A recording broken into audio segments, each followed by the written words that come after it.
दादू मामा खे ख़बर त काशी जे ॻोठ पेजाओ में नौजवान महबूब मिल्कियत गाॾीअ जी सालगिरह जे मौक़े ते संदसि दोस्तनि पारां शानदार तक़रीब कोठाई वई।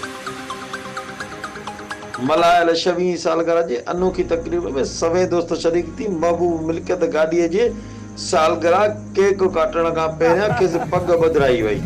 इन मौक़े ते महबूब मिल्कियत गाॾी दोस्तनि जा तोरिया में हुन चयो त दोस्त मिल्कियत आहिनि।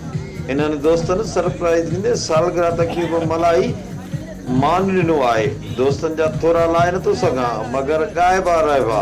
सालगिरह तक़रीब में दादू ज़िले जे सीनियर साहब शमीर गाॾी, इंजीनियर रियाज़ हुसैन गाॾी, हाजी मीर मोहम्मद गाॾी, अब्दुल हमीद गाॾी, एजाज लाखीर, अहमद नवाज गाॾी, तौकीर बलोच, अली वाजिद बलोच, होश मोहम्मद, सफ़ीर गाॾी, बाबर चांडियो समेत वॾे अंग में दोस्तनि शिरकत कई। ॾिसंदा रहो मुंहिंजी सिंध न्यूज़ चैनल लाड़काणो। ॾिसंदा रहो मुंहिंजी सिंध न्यूज़। घंटी जो बटन दबायो।